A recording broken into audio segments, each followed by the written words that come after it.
Are we quitting already, just 6 weeks after we sold our home and moved into our motorhome? We saved, we planned, we upgraded the motorhome, we budgeted, and we hit the road. We're heading from Arizona to Florida's East Coast. But the key word there is budgeted. Right. Who could have imagined that diesel fuel would increase almost 50% in the first 2 months? Can we afford to keep going? Well, we've had to make a really difficult decision. We'll share all the details on this episode of Roaming with Rosie.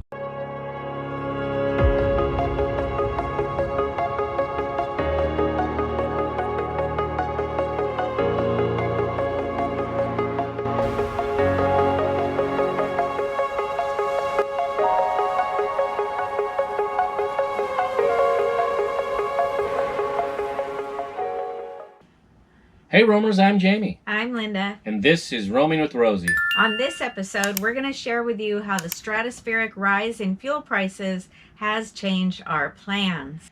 As well as finding the lowest prices, getting rebates, and figuring out where we're going to fuel up next. We'll also share with you some proven ways to get the best MPG while you're driving down the road. We're coming to you from Central Texas, where once again, we're under a wind advisory. And we've got a train coming through literally 50 yards outside the door. Yeah, so please excuse the extra noise.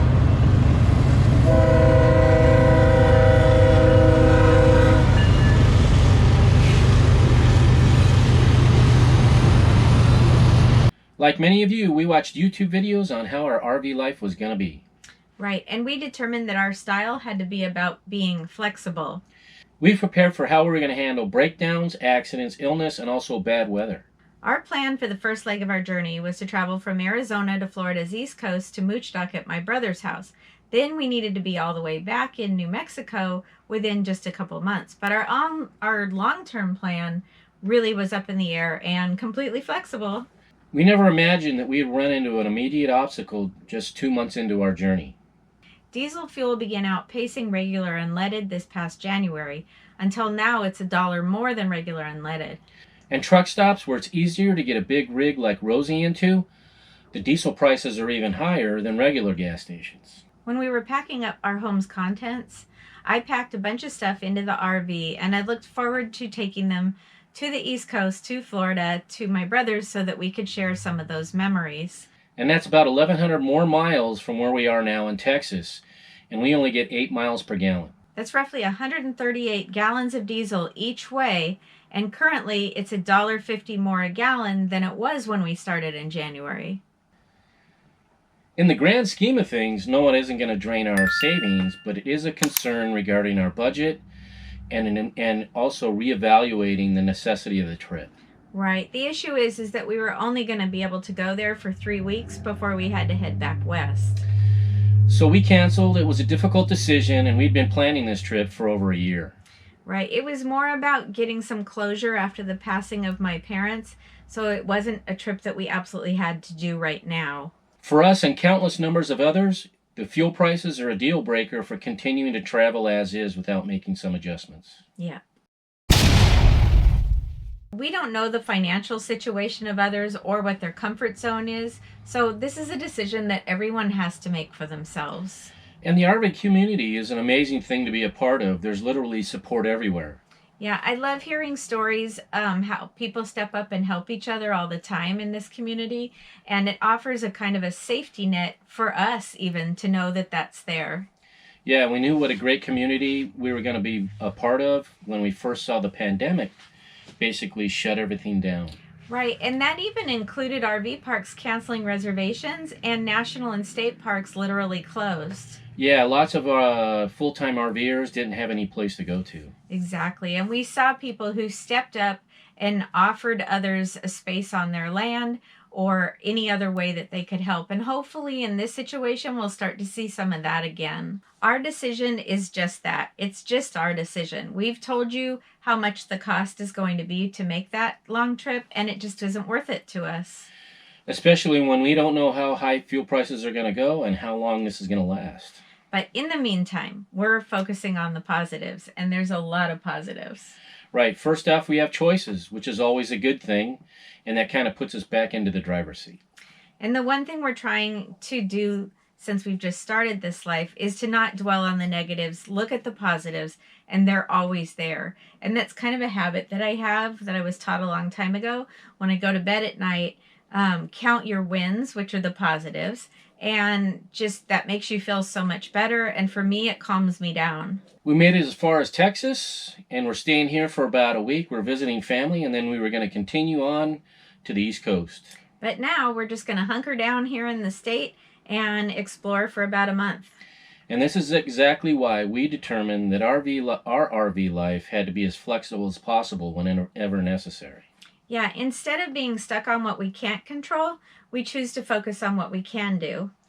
Yeah, so now we're going to get back to just exploring, and we're just going to explore where we're currently at.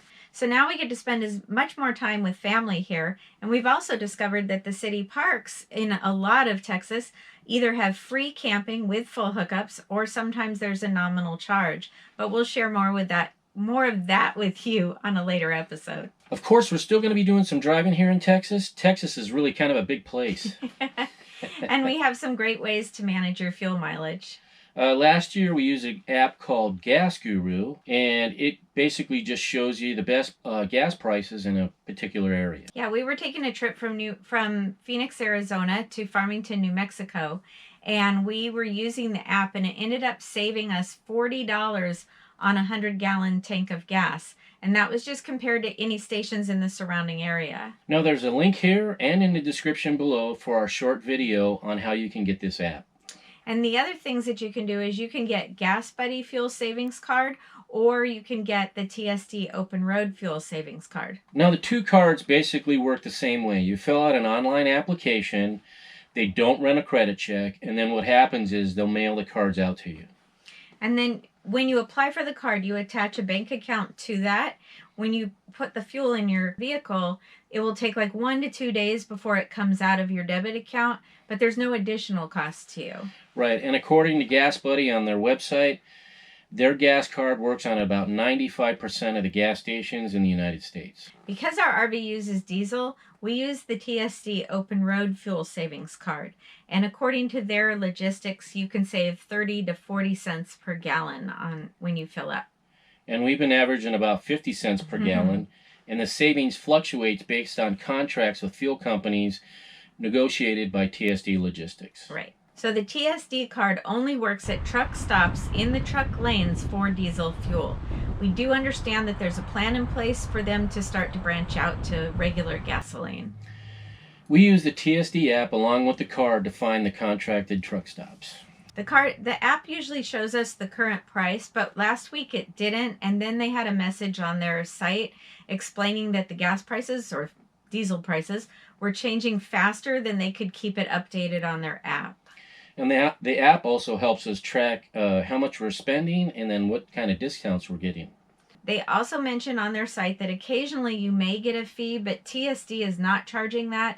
It's actually the station that's charging that, or the company where you got your fuel, and it's usually like around 65 cents. But again, I don't think that happened to us yet. No, and to clarify, this is not a credit card, so you have to have the funds in your account. We had some concern about giving out our bank account, so we just keep a separate account just for the fuel. We fuel up, and then Jamie transfers the money from one account into that account. Right. Now, TSD Logistics makes a 10% profit on your savings. So if we were to save $25, then TSD would make $2.50. Right. And some other negatives with the card, well, that's not really a negative, but No. negatives with the card are, like I said before, you do have to give them your checking account number, but you also have to give them your Social Security number. Right, and we waited about a year before we applied because we just weren't really comfortable with that yet. But now we kind of understand how it works. You put the fuel in your tank, TSD pays for that fuel, and then they go to get it out of your account. They don't check your account first, and so it's kind of a way for them to find you. Right, and they don't check your balance before you're able to fuel up. Exactly. So after so many friends were using it and saving so much money, we really began to feel more comfortable about using it. The company's been around since 1980, and we also understand that they constantly update their IT security. Although we're not affiliates with TSD in the usual sense, if you use our link in the description, we do get a $25 gas referral. Right, and it takes about a week or two to get the card. If you're full-time, you're going to have to figure this out because you have to have the physical card in your hand to be able to use it. The more people that use the card, the more negotiating power TSD Logistics has. If you're still planning to use your RV this spring and summer, here are some tips on how you can lower your costs to make up for some of the fuel prices. And if you've been waiting all winter just to be able to get out and use that RV during the spring and the summertime, but now you're concerned about the fuel prices, right, maybe you could change your destination and where you plan to go. If you had reservations, maybe you can call and cancel those. As long as there's not a big penalty to be able to cancel those, maybe you can consider that. Right, and is there somewhere closer to where you live or closer to where you are right now that you could still go out and have an enjoyable camping experience? Maybe you're still determined to go to that destination that's far away, but your original plans included staying in an RV park or a campground. Maybe that's what you could change. Are you self-contained? Maybe you can switch to boondocking in the same location. That's how we're going to cut costs. Since we've already planned to stay in Texas for at least the next month, we went ahead and purchased a Texas State Park Pass. It was $70 and it's good for a whole year. We can get into any Texas State Park location, and if we choose to camp there, we can camp there for a reduced fee, and we also save on purchases within the parks. So I can buy t-shirts and coffee cups. Yeah.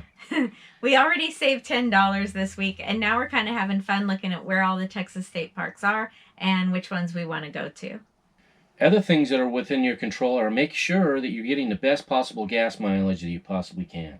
Yeah, and your vehicle and your RV's tire pressure can make a really big difference on your fuel mileage. And make sure you're up to date on all your vehicle's maintenance. The other thing that will help is if you can reduce the weight of your vehicle. Go in your RV, maybe go through all your cupboards and cabinets and see what's in there that you don't really need. Unless it's safety equipment, of course. Well, yeah. When driving, use your cruise control if you have it. And if you don't have cruise control, do your best to keep your speed consistent. And if you don't necessarily need your dash AC, maybe you can just open your windows and you can save fuel that way as well. Yeah. And use apps like we've talked about here for planning your savings on your fuel stops. And if you don't have solar on your RV yet, you may want to consider on purchasing a portable solar system. Look at it as what you would have spent on generator fuel and invested instead in solar. Lion Energy has some great smaller solar setups that won't break the bank, and it'll also help you save money on generator fuel. There's a link down in the description of the video. If you're still using a generator to camp, be sure to turn off what isn't being used.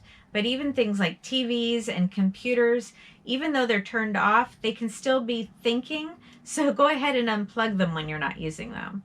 Of course, this is disappointing and frustrating for all of us, and so much of this is just out of our control. Yeah, so we choose to look at the positives. You know the old saying, we're making lemonade out of lemons. Or looking for the silver lining. Right. We also are taking the time to be thankful for the fact that we are safe, we have a roof over our heads, we have food in our fridge, and we have the freedom to be able to make these choices. We love hearing from so many of you. We love to hear what your plans are, places that you've been, or what you like or dislike about your RV. And we hope that our experiences are helping you prepare for your RV life. If you enjoy our videos, please share them with your family and friends. And for the stuff you really need for this RV lifestyle, like solar power or awesome batteries, please use our link down in the description below. We may receive a small commission on some of the items you purchase using our links, but there's no additional cost to you, and it helps to offset the costs of making these videos.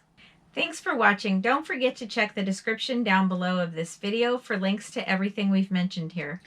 And if you haven't yet subscribed, make sure and hit that subscribe button. And ring that bell so you'll be notified each time we put out a new video. And make sure to leave a comment. That way you can be part of the conversation. Until next time. See ya. See ya.